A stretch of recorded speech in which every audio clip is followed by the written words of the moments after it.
Well, you wanted to see how we move a strut on a Dodge Charger. You should be able to see pretty good. We got the Dodge Charger parts car here. In case you didn't know and you're new to the channel, we had a totaled out Charger. It needed a lot of love, as you can tell. And I do sell on eBay, so the parts car not only was to fix the Charger back, it came to be in inventory too. Now, I'm taking the strut off this side because I'm not sure if the passenger side strut on the car we repaired is bent or not.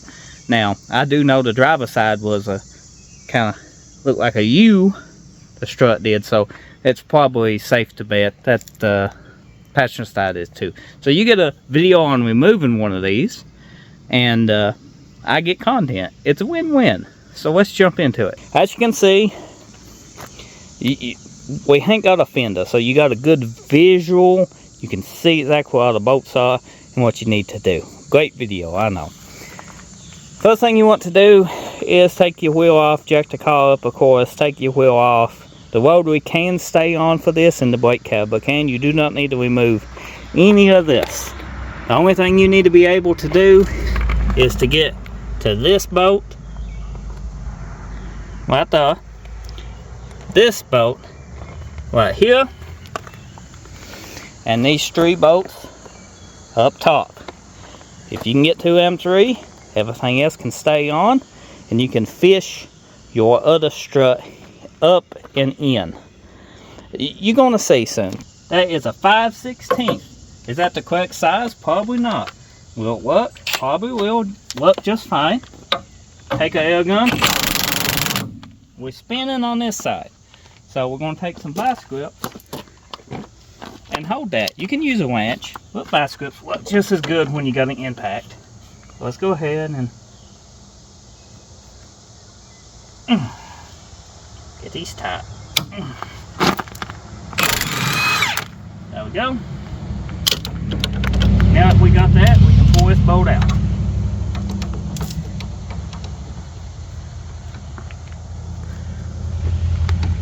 Sometimes you got to work the strut a little, and looks like the link bar is holding us. So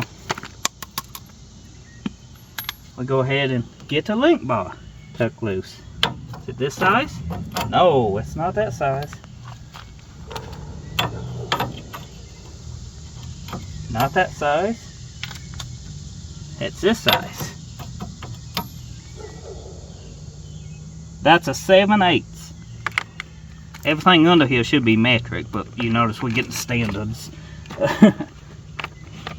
Now, usually you got to put some vice grips on the other side of this to hold it.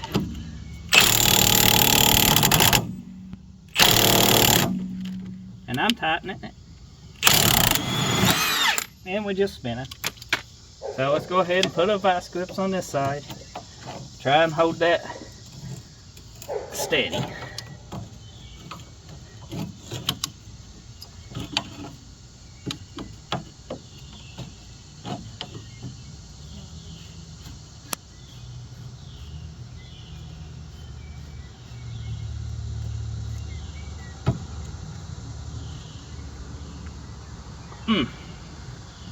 Okay, probably a spin.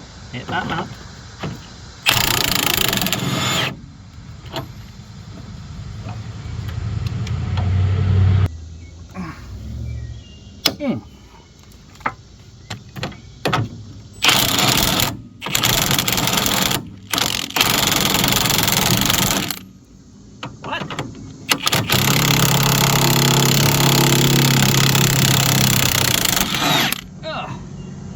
That was a pain, but we got it. We got it.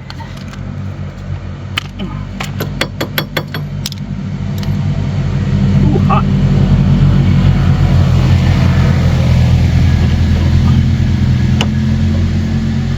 Okay, and you can just pry this out and away. Take me a little bit of a pain without a pry bar, but we got it out of the way.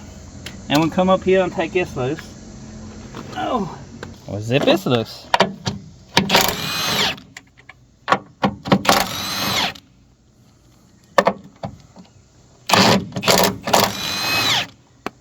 Okay. And then we need that bottom bolt on out. So let's try it. Pry this out.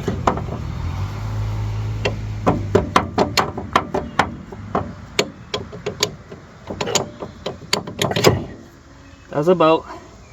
Put a nut back on it. Might need that one day.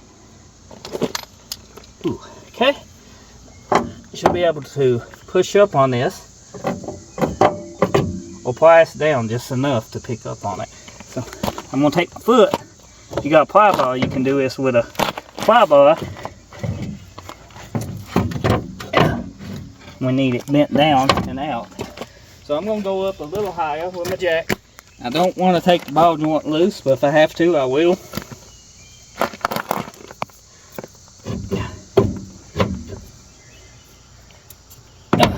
I guess I'm going to take the ball joint loose. I think you can just bend this down and you'll be able to fish it out or push up on it. Should be able to get enough on it. Just in case, I'll show you how to take the ball joint loose.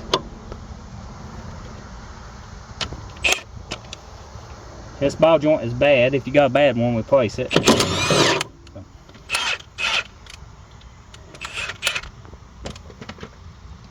Now we need a hammer. A hammer with a handle would work, but I'm too lazy to go get one.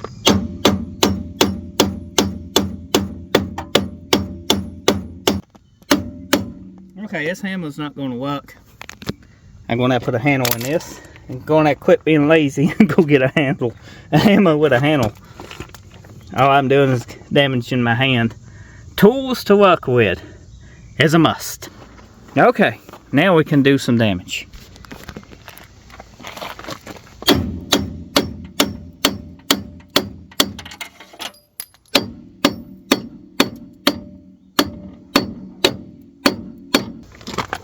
So I had to tap the ball joint loose. Finally got it after a lot of smacks without a pickle fork. You can tell it's bad. So I wasn't worried about damaging it. You still can do this with your rotary and brake cable and everything on. Looks like you're going to have to definitely take this spindle loose from the upper ball joint so you can fish this out. That saves time, saves you from fighting it. And have your tools on hand. You can see I just went and grabbed because I'm too lazy to go to the garage. But I got it. And it assembles the same way you tuck it out. If you buy quality fully loaded struts, there should not be no alignment issues. You should be able to just bolt it on and go. You know, it might be off a degree, but a degree ain't gonna matter, in my personal opinion. You don't have to take it to an expensive alignment shop.